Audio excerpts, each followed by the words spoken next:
तो आ जाइए स्टूडेंट सभी, आज हम पढ़ेंगे फर्स्ट जनजातीय सामाजिक संरचना का सेकंड पार्ट हम पढ़ेंगे। एक बात मैं अभी आपको कहूँ, ये टॉपिक मैंने अभी करवाया, काफ़ी अभी थोड़ी देर हुई मैंने ये टॉपिक करवाया, मतलब अभी जस्ट करवाया ही मैंने, और मैंने टॉपिक करवा दिया और ऐसा पता नहीं क्या हुआ कि पूरा वीडियो ही डिलीट हो गया। मेरी सारी मेहनत बेकार गई। आपको मैंने इतने अच्छे से समझाया था। देखिए कोई बात नहीं, मैं शुरुआत कर लेती हूँ। जनजातीय सामाजिक संरचना का सेकंड पार्ट कर रहे हैं, वो हमने पहला पार्ट किया था।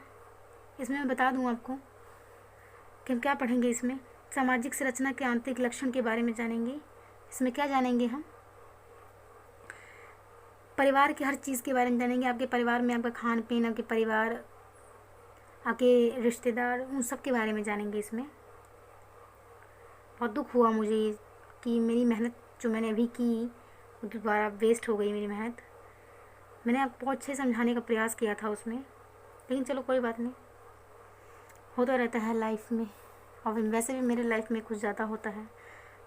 अगर मेरी लाइफ में अगर ऐसा होता है कि अगर मैं यहाँ पे हूँ और जगह यहाँ पर है तो मुझे बहुत घूम कर जाना पड़ता है। किसी किसी की किस्मत बहुत अच्छी होती है और किसी किसी की इतनी ज़्यादा स्ट्रगल भरी होती है कि अगर सामने चीज़ है तो वो भी नहीं मिलती। ऐसी होती है लाइफ किसी किसी की, शायद मेरी भी वैसी ही है। तो चलो छोड़िए, सामाजिक संरचना के आंतरिक लक्षण के बारे में जानेंगे। खाद्य वस्तुओं के संकलनकर्ता एवं शिकारी के बारे में जानेंगे हम कि लोग अपने खाने पीने की वस्तुएं कैसे करते हैं, शिकार कैसे करते हैं। चौलाइकन एक आदिवासी जनजाति है, केरल की एक जनजाति है, केरल की आदिवासी हैं ये, इनको चौलाइकन कहा जाता है।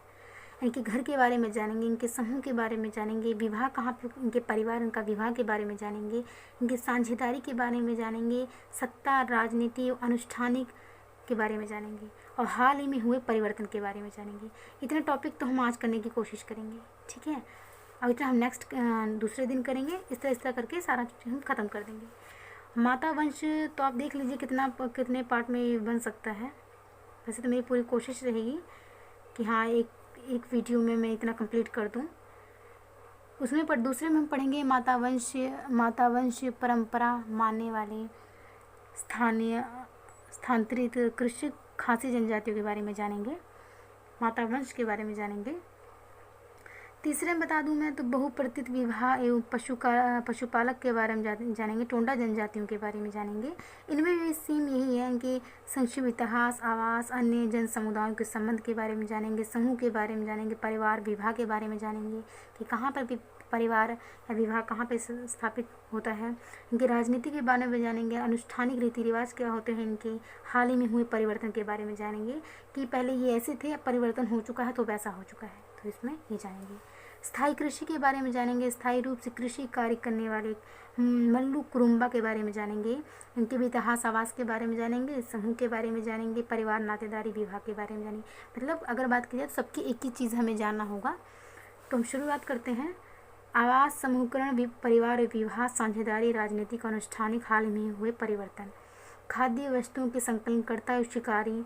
फर्स्ट हम पढ़ेंगे सामाजिक संरचना के आंतरिक लक्षण के बारे में। तो शुरुआत करते हैं देरी न करते हुए। सामाजिक संरचना के आंतरिक लक्षण के बारे में जानते हैं। जैसे मैंने अभी बताया, सभी मानो ध्यान सभी सुनना रिक्वेस्ट है, और वैसे मैं समझा दूंगी, इतना मेरी गारंटी है। सभी मानव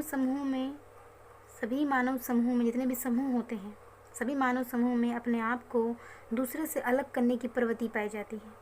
अलग करने की प्रवृत्ति कैसे?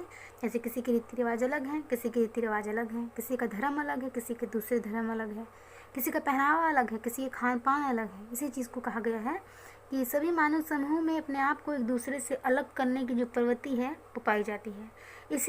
इसी से हर समूह के चारों ओर एक काल्पनिक सीमा रेखा भी खिंच जाती है। इससे हर समूह की पहचान बनती है। समूह का नाम के बारे में पता चलता है, लक्षण क्या हैं, प्रथाएं क्या हैं, विश्वास क्या हैं।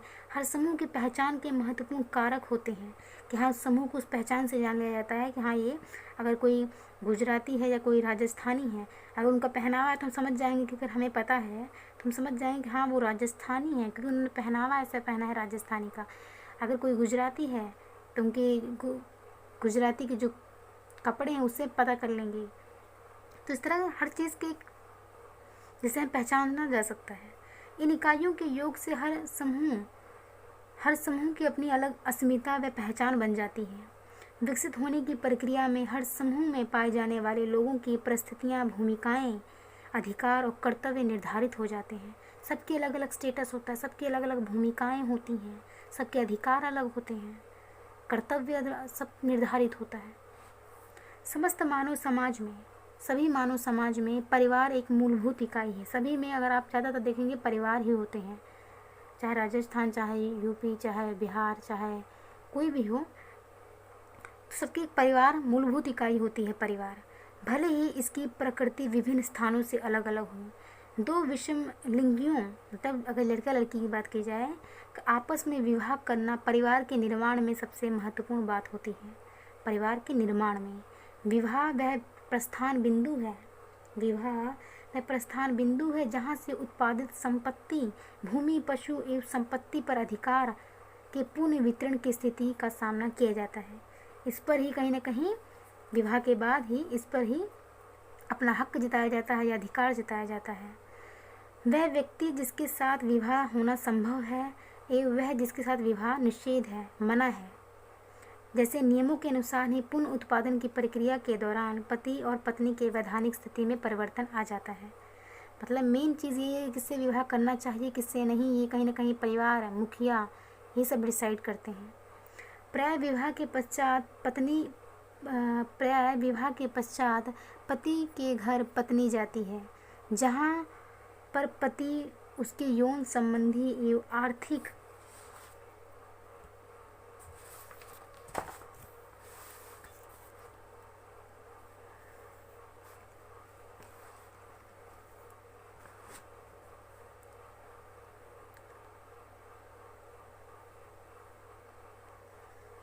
सेवाओं को असीमित रूप से ग्रहण करने का अधिकारी होता है। परिवार के विकास का यह चरण विवाह के साथ प्रारंभ होता है और बच्चों के जन्म के साथ ही परिवार बड़ा हो जाता है। परिवार के इस विस्तार का अलग अलग या छिन्न भिन्न होना सबसे बड़े बच्चे के विवाह से ही प्रारंभ होता है और सबसे छोटे बच्चे के विवाह के साथ परिवार पूरा हो जाता है। विवाह से परिवार के उत्तराधिकारी द्वारा अपनी जिम्मेदारियों को ग्रहण करने के साथ मौजूदा परिवार का समापन चरण प्रारंभ होता है। मतलब जिस प्रकार विवाह हो जाता है उसके बाद जिम्मेदारियां आ जाती हैं बड़े बच्चे पर, तो कहीं ना कहीं ये सारी शुरुआत जो शुरू हो जाती है, परिवार का समापन चरण प्रारंभ हो जाता है और माता पिता की मृत्यु के साथ एक परिवार का अंत तथा उत्तराधिकारी के नए परिवार का जन्म होता है। एक परिवार था जो उसके माता पिता से था, वो ख़त्म हो जाता है, उसका अंत हो जाता है और दूसरा परिवार जो उत्तराधिकारी, जो उसके बेटे हैं, उसके बच्चे हैं, उसके बेटे के बेटे बच्चे कह सकते हैं, तो कहीं ना कहीं जो उसका बेटा है और उसके खुद का जो बच्चे हैं, तो उससे उनका परिवार शुरू हो जाता है। उत्तराधिकारी के नए परिवार का जन्म होता है। इस तरह परिवार का बढ़ना व छिन्न भिन्न होना पीढ़ी दर पीढ़ी चलता रहता है। मतलब आज ये माता पिता थे, ख़त्म हुए, उनके बच्चे बड़े हुए, फिर उनके बच्चे के बच्चे हुए, फिर ये ख़त्म हुए, तो मतलब ये जो प्रक्रिया है ये चलती रहती है। बदलाव की इस प्रक्रिया में समूह के सदस्य समर्थाओं एवं मूल्यों का उत्पन्न करते हैं। बड़े होने की प्रक्रिया में परिवार की नई पीढ़ी के सदस्य कई बार विद्रोह कर देते हैं। जैसे बच्चे बड़े होते हैं तो कोई बहुत पुरानी कह सकते हैं जो बच्चे होते हैं विद्रोह कर देते हैं। किस बात पर? पुरानी चीज़ों के बारे में। जैसे कोई परिवर्तन लाना है, एग्जाम्पल के रूप में अगर वो कहीं शादी करना चाहते हैं अलग जाति में, एग्जाम्पल दूँ मैं जाति के आधार पर आपको, कोई व्यक्ति अलग इस जाति का है और वो किसी दूसरी जाति में विवाह करना चाहता है, लेकिन परिवार वाले ये अलाउड नहीं करते हैं कि तुम दूसरी जाति में विवाह नहीं कर सकते। परिवार वाले या जाति जितने भी घर के लोग हैं ये अलाउड नहीं करते हैं कि तुम दूसरी जाति में विवाह करो। तुम्हें ये कहा गया है कि तुम सिर्फ अपनी जाति में विवाह कर सकते हो, लेकिन लड़का कह रहा है नहीं, हम दूसरी जाति में शादी करेंगे। तो कहीं ना कहीं क्या करता है वो, बड़े होने की प्रक्रिया में परिवार की नई पीढ़ी के सदस्य कई बार विद्रोह कर देते हैं और मौजूदा व्यवस्थाओं में परिवर्तन करने की मांग करते हैं कि नहीं, इसमें परिवर्तन होना चाहिए, बदलाव होना चाहिए, आपकी सोच ऐसी है, ऐसी बहुत सारी बातें होती हैं। तो वो क्या करते हैं, वो मांग करते हैं, परिवर्तन की मांग करते हैं। इसे परिवार में भिन्न पीढ़ियों के सदस्यों के माध्य मनमुटाव पैदा भी हो जाता है। अब पीढ़ियाँ हैं, उनमें मनमुटाव भी हो जाता है कि लड़का देखो कौन सी जिद कर बैठा है। तो एग्जाम्पल के रूप में बता रही हूँ मैं कि मनमुटाव हो जाता है। ये संघर्ष की स्थिति सामाजिक संरचना में परिवर्तन भी ला सकती है। ये जो संघर्ष है ये सामाजिक संरचना में परिवर्तन भी ला सकती है। इस प्रकार सामाजिक संरचना, जो संरचना है, एक रचना है समाज का, उसमें गतिशीलता की संकल्पना निहित होती है। परिवार की रचना इस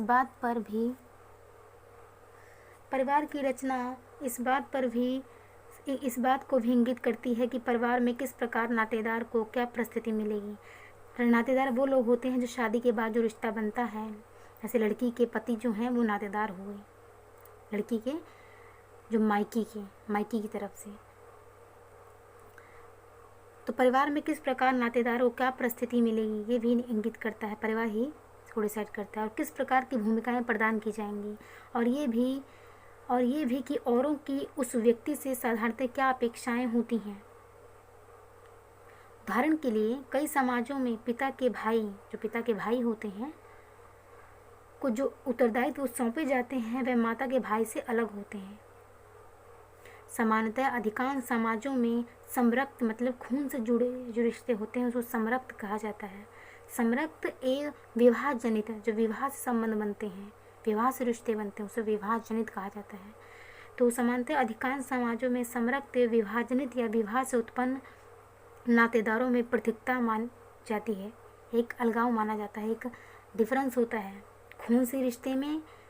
खून के रिश्ते में और जो विवाह से जोड़े जाते रिश्ते हैं उसमें आप खुद ही जान सकते हैं उसका डिफरेंस कितना होता है। ये पृथकीकरण लिंग, ये जो अलगाव है, पृथकीकरण मतलब होता अलग, ये पृथकीकरण लिंग आयु पीढ़ियों पर भी आधारित होता है। इसमें कुछ नाते रिश्तेदार उस श्रेणी में आते हैं जिनमें यौन संबंध स्थापित नहीं हो सकता। इसमें कुछ नाते रिश्तेदार जो होते हैं, जो हमारे रिश्तेदारों की बात की जाए तो उस श्रेणी में भी होते हैं जिनसे यौन संबंध स्थापित नहीं हो सकता है। इन नियमों का उल्लंघन करना कौटुंबिक व्यभिचार माना जाता है, गलत माना जाता है, कह सकते हैं। मतलब अगर तो अपने रिश्तेदारी में अगर बात की जाए, अपने रिश्तेदारी में विवाह करना गलत माना जाता है कि अपने ही घर के लोगों से ही, अपने ही एकदम रिलेटिव से विवाह संबंध, इसको गलत माना जाता है। इसको इन नियमों का उल्लंघन करने पर व्यभिचार, कौटुंबिक व्यभिचार माना जाता है। दूसरी ओर कुछ ऐसे भी रिश्तेदार हैं जिनके साथ विवाह संबंध को अधिमान्यता प्रदान की गई है, प्रेफरेंस प्रदान की जाती है कि हाँ आप यहाँ पर शादी कर सकते हैं, इनमें शादी कर सकते हैं। लेकिन कुछ ऐसा भी होता है कि आप इनमें शादी नहीं कर सकते हैं। आप रिश्तेदार हुए तो कोई कहेगा कि हाँ अपने रिश्तेदार में कर लो, जो आपके रिलेटिव हों, आपको खास हों। नहीं, जो दूर के रिश्तेदार हों जिन्हें आप जानते ना हो लेकिन वो आपकी तरफ के हों तो प्रेफरेंस दिया जाता है। तो वैसे ही मैं एग्जांपल के रूप में बता रही हूँ कि आपके तरफ के हों तो आप प्रेफरेंस देंगे कि हाँ यहाँ शादी कर सकते हैं। तो दूसरी ओर कुछ ऐसे भी रिश्तेदार हैं जिनके साथ विवाह संबंध को अधिमान्यता प्रदान की गई है।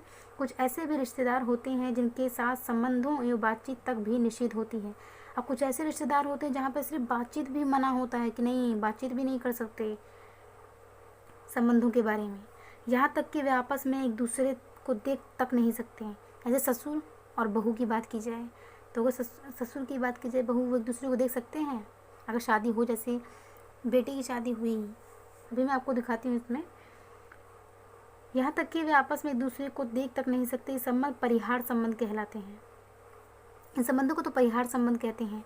ये कई समुदायों में ससुर एवं पुत्र वधू के संबंध इस प्रकार होते हैं।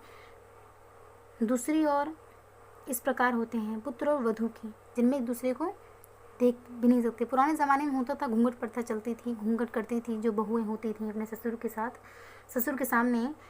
लेकिन दूसरी ओर कुछ इस प्रकार के रिश्तेदार होते हैं जिनके साथ हंसी मजाक का निकटतम संबंध होता है, जैसे देवर भाभी का ये हंसी मजाक का संबंध होता है। कई समुदायों में देवर भाभी एवं जीजासाली के संबंध इसी प्रकार के होते हैं, हंसी मजाक के। परिवार की परिवृद्धि के साथ आर्थिक, राजनीतिक और अनुष्ठानिक अधिकार भी जुड़े होते हैं। अनुष्ठानिक, कोई भी परिवार की बात की जाए तो अनुष्ठान के बिना तो चल ही नहीं सकता है, तो अनुष्ठानिक परिवार जुड़े होते हैं। राजनीतिक और अनुष्ठानिक अधिकार भी जुड़े होते हैं। प्रत्येक नई पीढ़ी के सदस्य जब बड़े होते हैं, प्रत्येक पीढ़ी के जो सदस्य होते हैं जब वयस्क होते हैं, बड़े होते हैं, तो उन्हें अधिकार मिलता है कि वे उत्पादन के साधनों का अपनी इच्छानुसार प्रयोग अथवा विकल्पित उपयोग कर सकें। परिवार की संरचना में ऐसा अंतर्निहित संघर्ष मौजूद रहता है और बच्चे जैसे जैसे बड़े होते हैं ये तनाव स्पष्ट होने लगते हैं। विभिन्न समुदायों में इन तनावों द्वारा उत्पन्न शक्ति को विभिन्न प्रकार से नई दिशा दी जाती है या नियंत्रित किया जाता है या दबा दिया जाता है। इसका आवश्यक लक्षण ये है कि परिवार के घटने बढ़ने के चक्र के साथ साथ इस शक्ति का घटना बढ़ना चलता रहता है। तो आइए अब हम यहाँ चुनी हुई जनजाति के बारे में जानते हैं, इनकी सामाजिक संरचना के बारे में जानेंगे। इन पक्षों की विवेचना करें। केरल के चोलाइकन जनजाति है, इसी से ही इनकी शुरुआत करते हैं। इनके केरल के चोलाइकन के बारे में जानते हैं। ये एक जनजाति है। खाद्य पदार्थ संकलनकर्ता एवं शिकारी चोलाइकन। आज के समय में संसार में बहुत ऐसे समुदाय हैं जो मात्र खाद्य पदार्थ के संकलन और शिकार से अपना जीवन निर्वाह कर सकें। ऐसा बहुत कम है। ऐसे लोगों को कृषि का कोई ज्ञान नहीं होता है। ना ही वह पशुपालन करते हैं। ये आदिवासी लोगों की बात की जा रही है। उन्हें कृषि का ज्ञान नहीं होता है कि कृषि कैसे करते हैं। ना ही वह पशुपालन करते हैं, पशुओं को पालन करते हैं, अपने पशु रखते हैं अपने पास। सामान्यतः वह खाद्य पदार्थों का विनिमय द्वारा व्यापार द्वारा या सेवा द्वारा प्राप्त करना भी नहीं जानते। अंततः ऐसे लोग अपने द्वारा खोजे गए तरीके से ही अपना जीवन यापन करते हैं। उनका खुद का एक तरीका होता है आदिवासियों का अपना जीवन यापन करने के लिए। वे प्रकृति के उदात्त वातावरण में ही निवास करते हैं। केरल के मालापुरम जिले के अरनाडा तालुका की नीलांबर घाटी में बसने वाली चोलाइकन आदिवासी का ऐसा ही दुर्लभ एक समूह है। कहाँ पे? केरल के मालापुरम जिला कौन सा है? मालापुरम तालुका नीलांबर घाटी में बसने वाले चोलाइकन आदिवासी हैं। ये देखिए चित्र के माध्यम से ये केरल का पूरा मैप दिखा रखा है। ये मालापुरम है, ये नीलांबर है जहाँ पे ये रहते हैं आदिवासी। इनके आवास के बारे में जानते हैं। चोलाइकन जिस घाटी में निवास करते हैं इनके घर के बारे में जानेंगे। ध्यान से सुनिए सभी। चोलाइकन जिस घाटी में निवास करते हैं उसकी ऊंचाई समुद्र तल से 400 फुट ऊपर है। वहाँ वर्षा बहुत अधिक होती है जो कि 200 सेंटीमीटर से 406 सेंटीमीटर तक है। घाटी हरे भरे सुरक्षित जंगल से घिरी हुई है, मतलब बढ़िया घनी हरियाली है, ठंडी ठंडी हवाएं हैं। उसमें नदी और झरनों की भरमार है। कितना आनंद आता होगा ऐसी जगहों पर, है ना। आगे बढ़ते हैं। चोलाइकन मुख्यतः नदियों के किनारों पर अथवा गुफाओं में रहते हैं। जो आदिवासी हैं ये कहाँ रहते हैं? ये नदियों के किनारे और गुफाओं में रहते हैं। बरसात के मौसम में वे नदी के किनारे से दूर चले जाते हैं। नदियों से वे पानी और मछलियाँ प्राप्त करते हैं।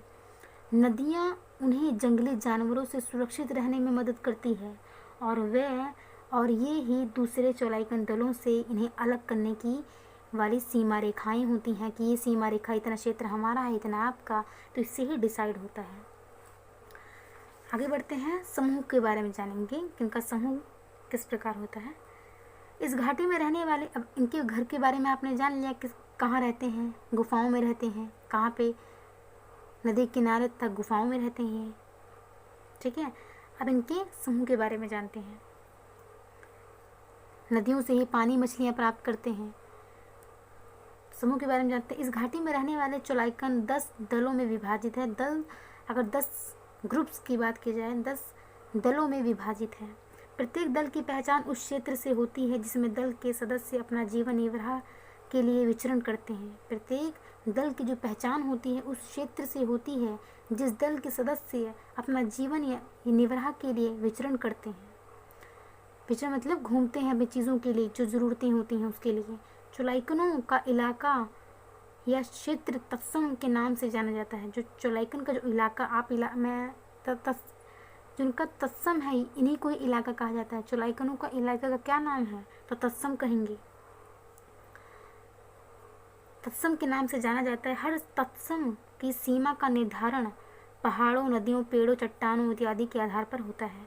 इनके आधार पर ही इनका निर्धारण होता है कि पेड़ पेड़ से हो सकता है निर्धारण, चट्टानों से हो सकता है कितना क्षेत्र हमारा है, इतना क्षेत्र आपका, तो इससे ही निर्धारण होता है। इसी के आधार पर कोई भी चौलाइकन किसी भी वन संपदा के उपकरणों की संरचना के लिए दूसरों की सीमा में प्रवेश नहीं करता है। कोई भी चौलाइकन इतना हिस्सा बटा हुआ है अगर नदियों से या पेड़ों से कि हाँ इतना क्षेत्र आपका, इतना मेरा, तो इसी के आधार पर कहा गया कोई भी व्यक्ति चौलाइकन किसी भी वन संपदा के उपकरणों की संरचना के लिए, चीज़ों को प्राप्त करने के लिए दूसरे क्षेत्र में नहीं जा सकते बिना उसकी इजाज़त के।